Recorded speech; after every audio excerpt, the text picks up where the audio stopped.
Welcome to the Socialize forecast on Christmas Eve. Thanks for being with me if you're listening today, or Merry Christmas if you're listening on Christmas Day, or Happy Holidays if you don't celebrate and you're listening at some other time. Thank you for being with me. You know how much I love to be here, and I am just doubly excited now during the holidays. It's my last day of wearing my Christmas earrings. Maybe tomorrow I'll wear them one more time, but then I'll wrap it up. And I just want to say, first of all, the year has been amazing, and I'm just so excited for what's coming in 2025. So on top of things that have happened over looking back on the past year, I now have some kind of cool news going into 2025 because my son and daughter-in-law are having a little baby girl in June. So we have that coming. And it's been really interesting because I haven't been able to talk about it at all on social media because they hadn't posted. And I've been able to tell friends and family, but I haven't been able to really be outward with it on my social media yet. So now that I can, this is my first mention. There it is. We have baby girl coming in June 2025. Can't wait. It's going to be so much fun. And one of the things I would like you to think about for the past year is, even if you don't do this trend, because there's a thing where I'll try and find it and put it in the show notes. It's not in the newsletter, but I will put it in the show notes, where it's like, I didn't get anything accomplished this year. And then it goes to a slideshow of all the things the person accomplished, or a video of all the things the person accomplished. And it's a really, really cool trend. And it made me sit there and think about what my year was. And so even if you don't make a video, take a minute during the holidays, look back on the year and think to yourself, what happened this year? You know, just have like a little bit of fun with the reflection. And I did the head turn transition. So when I look at that every time each month, when I would do my head turn, I was able to look back on the months prior. So I have that almost like a little video diary. And that's the beauty of social media now. We have our video diaries. If you're a content creator and you're posting, you can look back and reflect year after year on what your year looked like. So that is a gift I think social media has given all of us. Don't you think? That we spend time making content and therefore we have a video diary of sorts. Anyway, food for thought. All right, before I dive into the trends, which I'm going to speed through quickly today, before I do that, I want to just talk about the studio, because if you have a gift that you have not given and you are the day before and it's Christmas Eve and you're like, holy crap, I didn't get this person a gift, you could gift them the studio and you don't have to wait for it to ship. You can print out the PDF, which says what it is. You can gift somebody 1 month, 3 months, or 6 months. And then you can write in it a little message to them. We have a nice little printout for you.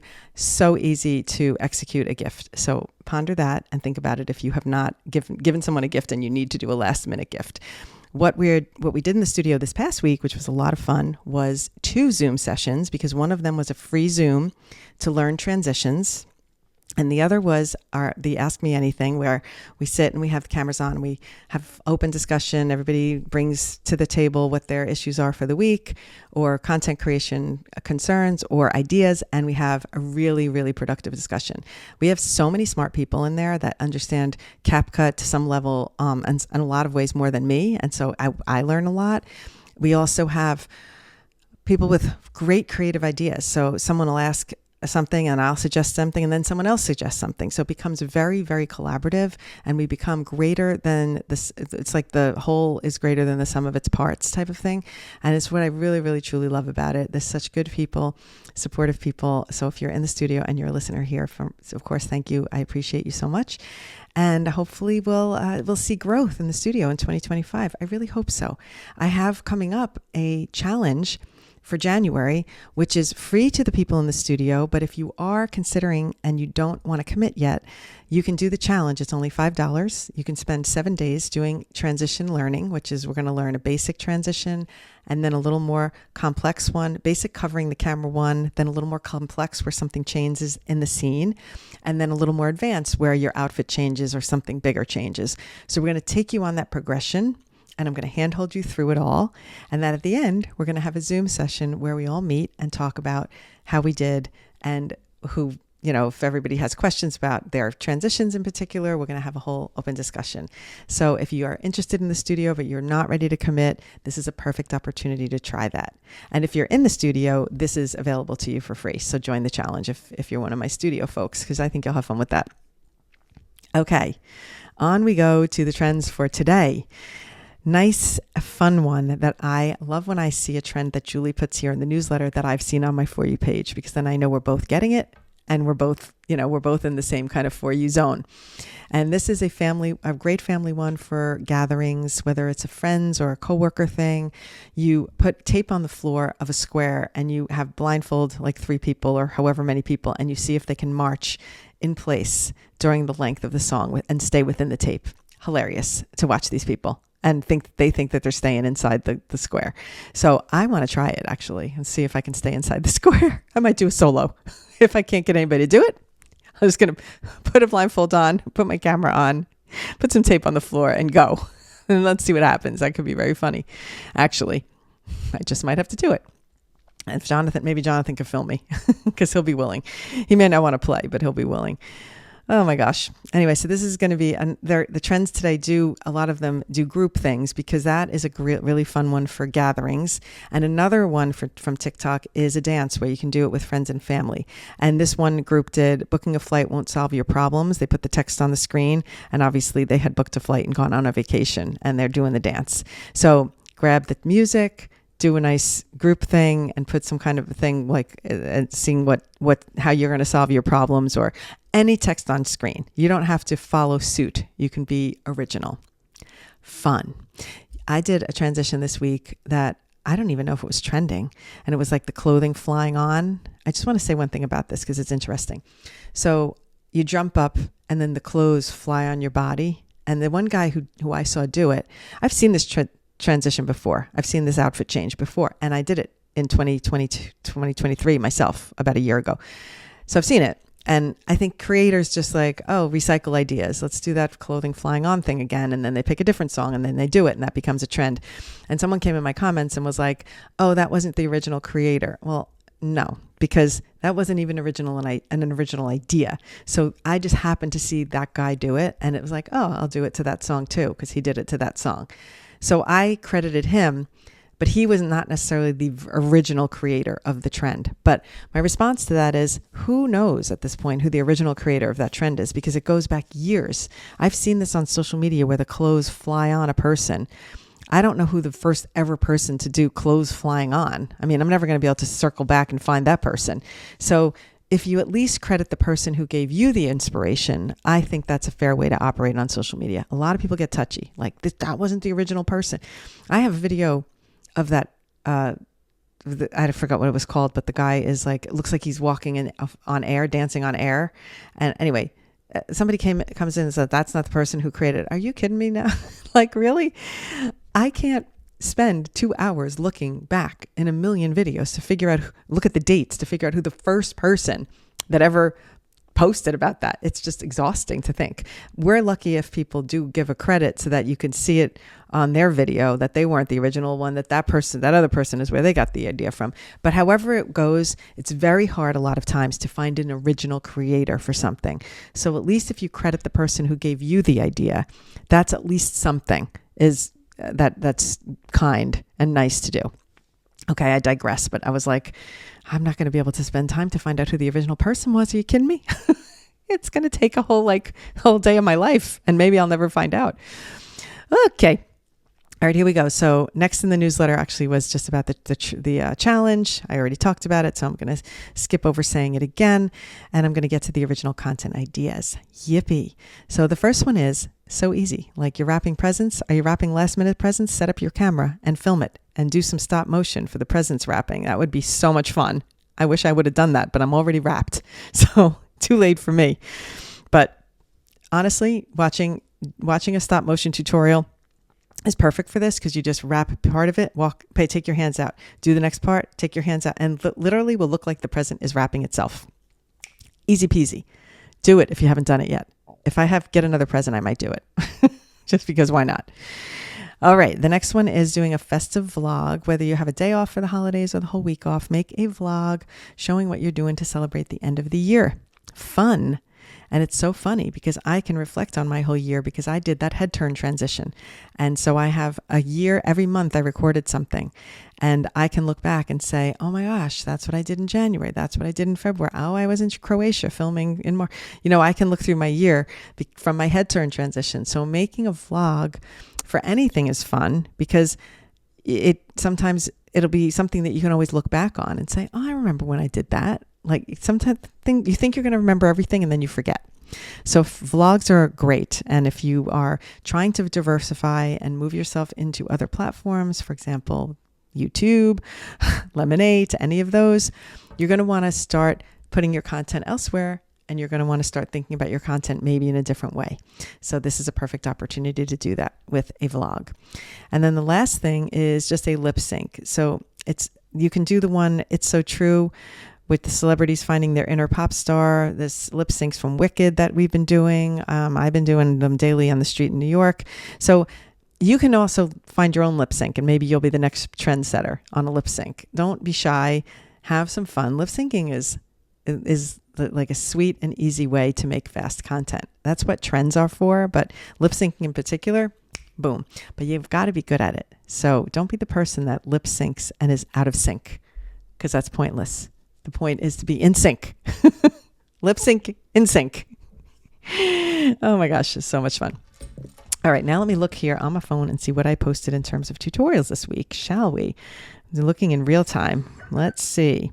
I posted a split screens tutorial. That was so good. So if you are if you have a YouTube channel and now you're just new to TikTok, for example, you can talk about what your YouTube videos are, and you can split the screen. You can be on the bottom or the top and show your YouTube video below, for example. You can also do a commentary on something, and you can film it. You can film it simultaneously, or you can film yourself talking and then separately film the other piece that you want to put on the top or the bottom. But I did this tutorial and I had so many people say, my God, I was doing it a much harder way. So I guess that tutorial was a helpful one. So definitely hop on that one if you're interested. The other thing I did was I shared how to edit to the beats of the music, and I posted that on Instagram. And that one is helpful if you do want to hit the beats. And somebody came and said to me, actually somebody from my studio said, you can tap and you can have the audio show you the beats, and that makes it easier. So I did that. And where I saw the beats that was designated by CapCut is not where I wanted the cuts to happen. So for example, on the outfit change one where I jumped up and the clothes flew on, when I had CapCut, I looked at it, I went back to it and I said, oh, let's see if CapCut would have gotten the beats right. I tapped on it and I said, show the beats or whatever. It did not even put the dots on the places where the edits had to happen. So even though that's a fun feature of CapCut, it is not necessarily the best way to get the beats. So I urge you to just look at the timeline and the audio waves, the way I show in the tutorial, to learn how to hit the beats. You're going to be loving it. It makes it so easy and so much fun. All right. Next, we're going to just do a question before we leave. And the question is, I'm saying questions at the beginning, but it's a question because there's multiple answers. So one question, multiple answers. And the question is, what are the strategies for posting on multiple channels? And this person is like, should I be using a platform? Should I be scheduling the posts? How should I handle it? And I want to just get a little deep into this because it is such a problem for so many of us who are trying to be all things to all people because we don't know what's happening with TikTok or we're nervous about it. It is such a struggle to be posting on multiple channels and not scheduling it. But your best reach, because platforms know when you're using a scheduler. And so if you have the time and the patience and you have the planning capabilities, it is always good to do it natively. Just say, stack up a bunch of drafts in your TikTok, then stack up those same drafts in Instagram, like dedicate a day or a couple of hours of a day where you're going to do your scheduling.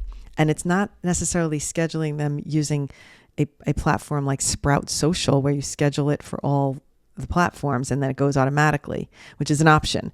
But another way is to take each platform for what it is and then put your drafts in there, and then just what you have to do then is on your calendar, set your alerts to remind yourself to post them. And so then it's as easy as going into your drafts and hitting post, going into your drafts and hitting post. And it's a much quicker process if you can be organized about it.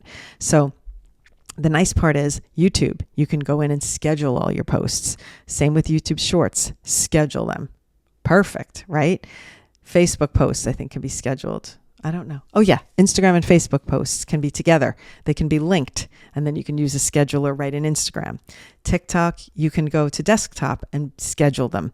I don't recommend that as much because I think the TikTok scheduler is not as good with providing engagement on your videos. At least my client didn't have a lot of success with it, so I'm looking at that and I'm thinking, well, I don't want to bother if they didn't have good traction. Why should I go down that path? But you want to look at each platform and see what the scheduling opportunities are. And if there aren't any scheduling opportunities, then stack your drafts. Get yourself organized and stack your drafts and have like a week's worth of posts ready to go. So if you are, I guess my thing is I'm very day at a time, and I tend to be like, okay, whatever I'm going to post today, I don't even know yet kind of thing. But when I know that I have tutorials and I can stack them, I always do put them in the drafts and have them ready. For me, it's the in-between content that I'm a little more hairy-carry and irreverent with. But when I have specific things that I know need to get out twice a week or 3 times a week, those I'm putting and stacking in the drafts. And I think that is a better way to operate than if you're not into spending the money on a scheduling platform like Sprout Social or repurpose.io or any of those, which are great, but they're another monthly expense. And so if you're not making money to offset that, or you don't want to add more onto your plate or your monthly expenses, it's not that hard to schedule them and just plan. Like schedule them yourself and if you can make a plan. All right. So this is not to say no to the scheduling platforms. If you have the moolah and you have the cash and you want to buy into them, go for it and try it out and see how you like it. You can always do a trial for a month and see if your engagement is good by doing them.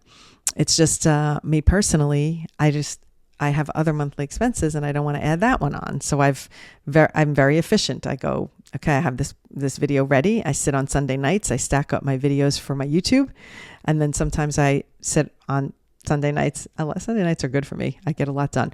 But I'll sit on Sunday nights and I'll put all my drafts into my TikTok for the week, the ones that I know I have ready. So then when I'm ready to post one, I don't have to spend all the time and write all the caption and export it and figure it out. So I do have some kind of plan.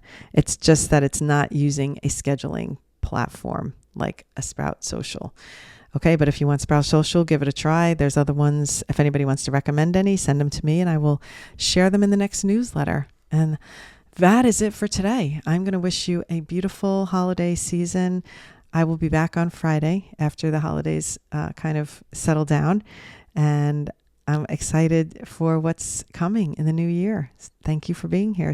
And thanks for staying with me and listening. And the feedback, because I do love hearing when people either respond to the emails, or they put comments into the YouTube channel. I love it. And I adore you. So thank you for your support. And let's just get better and better in the new year. If we continue to learn and we continue to be curious, we will stay forever young. I'll leave you with that.